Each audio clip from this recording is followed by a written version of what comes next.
Let me be direct with you from the outset because what happened 72 hours ago in the Philippine Sea represents the most dangerous naval confrontation between great powers since the Cuban Missile Crisis, and you have heard almost nothing about it. I am looking at commercial satellite imagery timestamped April 30th, 2026 at 14:23 UTC showing something that the Pentagon has refused to comment on publicly. What it shows is not a routine exercise. What it shows is 47 Chinese People's Liberation Army Navy vessels, including 6 Type 055 guided missile destroyers, forming a complete tactical envelope around the USS Ronald Reagan Carrier Strike Group at a distance of approximately 50 nautical miles. This is not shadowing. This is an operational siege, and it lasted for 11 hours before Chinese forces withdrew. In the next 22 minutes, I am going to walk you through exactly what happened in those 11 hours, why the Pentagon's silence is more alarming than any statement they could have made, and why this incident represents a fundamental shift in the balance of power in the Pacific that cannot be reversed. This is the moment historians will point to as the end of American naval supremacy in the Western Pacific. Subscribe now if you have not already, because what we are about to cover is being analyzed in emergency classified briefings across the U.S. national security establishment right now. Let us start with the immediate facts because the timeline matters and the specific details reveal the sophisticated nature of Chinese military planning. On April 30th, 2026, at approximately 06 Hawigaros local time, the USS Ronald Reagan Carrier Strike Group was operating in international waters approximately 180 nautical miles east of the Philippines. The strike group consisted of the carrier, 3 Arleigh Burke-class destroyers, 1 Ticonderoga-class cruiser, and 1 attack submarine, a standard U.S. carrier formation. They were conducting routine freedom of navigation operations, the kind the U.S. Navy has conducted thousands of times. According to multiple sources, including anonymous U.S. Navy personnel speaking to USNI News and confirmed by Japanese Maritime Self-Defense Force tracking data, Chinese naval forces began appearing on radar at 08:15 local time. Not 1 or 2 vessels. Dozens. Within 90 minutes, 47 distinct Chinese warships had taken up positions surrounding the American formation at ranges between 40 and 60 nautical miles. This was not improvised. According to analysis by the U.S. Naval War College and reported by Breaking Defense, the Chinese vessels emerged from multiple directions simultaneously, suggesting coordinated departure from at least 4 separate ports across southern China.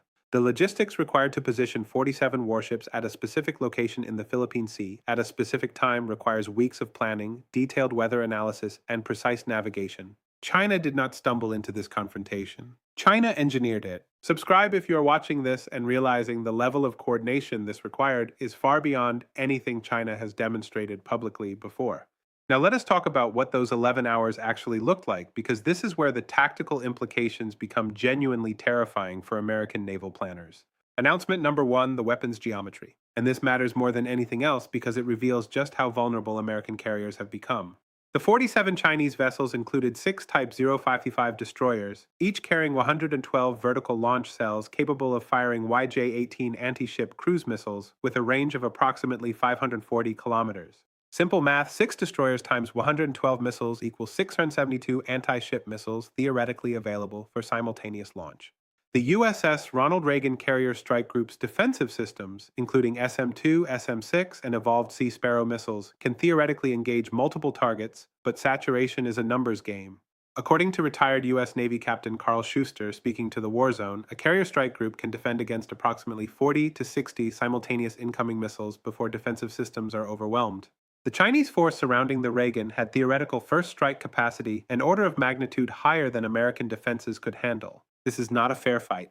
This is an execution formation. Commander Alessio Patalano of King's College London has stated publicly that, and I am quoting him directly here, what we witnessed in the Philippine Sea was China demonstrating that it can position sufficient strike mass to ensure mission kill on a U.S. carrier with very high probability. The demonstration was the point. Actually, firing was unnecessary because the message was received. For 11 hours, the USS Ronald Reagan operated inside a weapons engagement zone where Chinese forces could have inflicted catastrophic damage before American forces could respond effectively. The carrier could have launched aircraft, but Chinese air defense destroyers were positioned to intercept. The carrier could have attempted to withdraw, but sustained speed advantage is limited when you are already inside the engagement envelope. The strike group could have requested reinforcements, but the nearest American naval assets were more than 400 miles away. Received. That is announcement number 1. Now stay with me because this is where the Pentagon's response, or lack thereof, reveals just how few options American commanders actually had in this scenario. Announcement number 2, the escalation dilemma. This is the part that explains why you heard almost nothing about this incident from official sources. During those 11 hours, the USS Ronald Reagan had essentially three options. Option 1, do nothing and wait for Chinese forces to withdraw. Option 2, attempt to break out of the encirclement, risking a confrontation that could escalate to actual weapons fire. Option 3, fire first, initiating combat that would immediately become the most significant military engagement between great powers since World War II. According to sources familiar with secure communications reported by Reuters, the decision went all the way to the White House. President Trump was briefed. The National Security Council convened an emergency meeting, and the decision was made to order the Reagan to maintain position, avoid provocative maneuvers, and wait. This is being characterized publicly as restraint and de-escalation. But military analysts have a different term for it. It is called deterrence failure. Think carefully about what this means. The United States Navy, the most powerful maritime force in history, was surrounded by Chinese forces and chose not to respond because the risks of escalation were deemed too high. China demonstrated that it can tactically isolate American carrier groups at times and places of Beijing's choosing, and the American response is to wait and hope Chinese forces choose to leave. But it gets worse. According to leaked assessments from the Pentagon obtained by the Washington Post, U.S. Indo-Pacific Command has concluded that this type of massed naval operation is now a repeatable capability for China.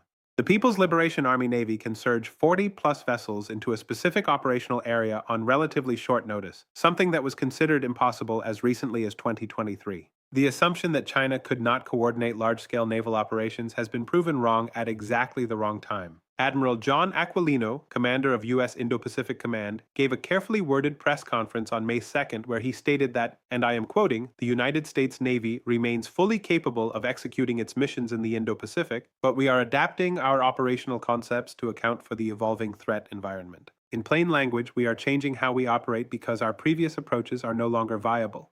Received. That is announcement number 2. Announcement number 3, and this is the one that almost nobody is connecting to the broader implications for American alliances across Asia. The credibility crisis. Japan, South Korea, the Philippines, Australia. All of these countries have defense treaties with the United States based on the assumption that American military power can deter Chinese aggression.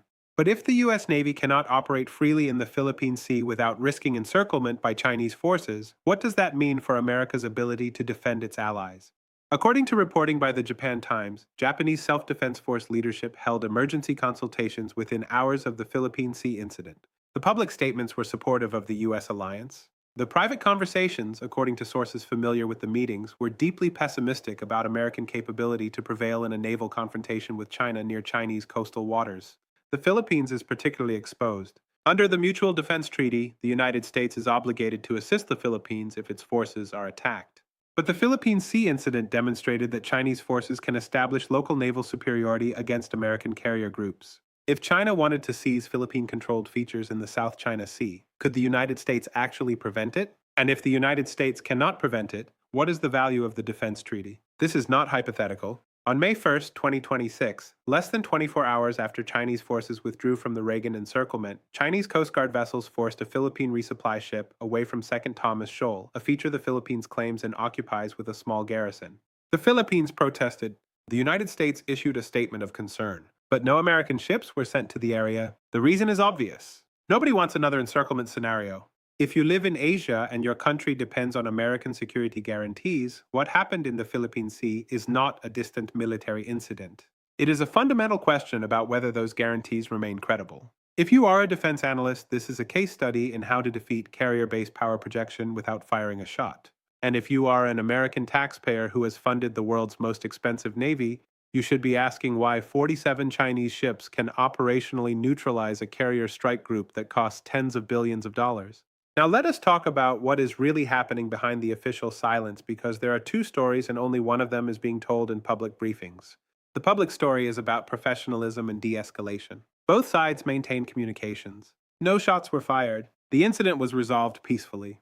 And this is being presented as evidence that military-to-military communication channels work and that both sides are committed to avoiding conflict. But speak to anyone actually involved in naval operations and they will tell you something very different. This was not a near miss that was de-escalated. This was a calculated demonstration by China that it can do this whenever it wants, wherever it wants within the first island chain, and the United States cannot stop it without starting a war. The Pentagon has not released any imagery, any detailed timeline, or any assessment of the incident. The silence is not accidental. Releasing details would require acknowledging publicly that a carrier strike group was tactically neutralized for 11 hours. That acknowledgement would raise immediate questions about carrier viability in contested waters. And those questions would undermine deterrence across every region where the United States relies on carrier presence. Meanwhile, Chinese state media has been remarkably restrained. No triumphant declarations, no propaganda videos. Just brief factual reports noting that People's Liberation Army Navy forces conducted routine exercises in the Western Pacific. The restraint is strategic. China does not need to gloat. Every naval professional in the world understands what happened. The demonstration speaks for itself. Think carefully about what this represents. When one side conducts an aggressive military operation and the other side's primary response is silence, that is not parity. That is asymmetry. And that asymmetry reveals which side believes it holds escalation advantage. This pattern has repeated throughout history, and the outcome is always the same. Let me give you the historical parallel because it should concern everyone who understands naval power. The Imperial Japanese Navy at Pearl Harbor, December 7, 1941. Japan demonstrated that it could strike the U.S. Pacific Fleet at a time and place of its choosing. The attack was devastating. But more importantly, the attack demonstrated range, coordination, and capability that American planners had dismissed as impossible. Japan had been underestimated, and that underestimation cost the United States most of its Pacific battleship fleet in a single morning. Here is the parallel. For the past 2 decades, American naval planners have assumed that China could not coordinate large-scale naval operations at sea. Chinese forces were seen as competent in coastal defense but lacking the experience, training, and command structure for complex multi-ship maneuvers in blue water. The Philippine Sea incident proves that assumption was wrong. China can coordinate dozens of ships across hundreds of miles of ocean with precision timing. The parallel is not exact because no shots were fired, but the fundamental lesson is identical. Underestimating adversary capability is dangerous, and the moment you realize you have underestimated them is usually the moment they demonstrate capability in a way that changes the strategic balance. So where does this leave us? Let me give you 3 scenarios because we are at a genuine inflection point. Scenario 1, American adaptation. The United States rapidly adjusts its operational concepts to account for Chinese capability. Carriers operate farther from contested areas. Increased reliance on submarines and long-range strike assets. More distributed force posture. This scenario requires acknowledging that the carrier-centric model is no longer viable in the Western Pacific, a conclusion the Navy has resisted for a decade. Scenario 2, diplomatic accommodation. The United States and China established new rules of engagement, perhaps formal agreements on minimum safe distances, advanced notification of exercises, and enhanced communication protocols. This would reduce the risk of accidental escalation, but would also represent American acceptance of Chinese near-seas dominance. That acceptance would have immediate implications for Allied confidence. Scenario 3, escalation. China repeats this operation, perhaps with even greater force. The United States feels compelled to respond more assertively. An incident occurs. Shots are fired, and suddenly both sides are in a conflict neither wanted but both feel they cannot back down from. This scenario is more likely now because China has demonstrated capability and the United States faces enormous pressure to restore deterrence. I think we are closer to scenario 3 than anyone in Washington wants to admit. The political pressure on President Trump to demonstrate strength is immense.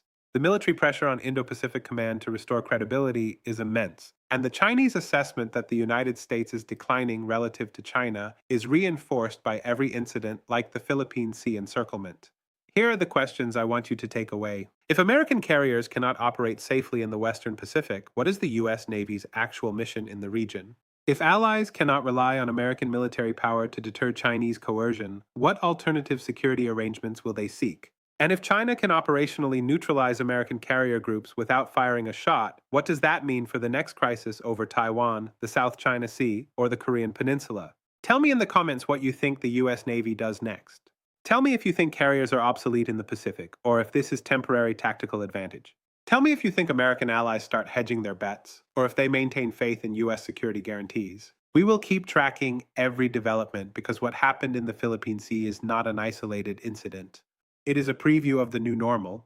Subscribe now. Share this analysis with anyone who needs to understand what is actually happening in the Pacific.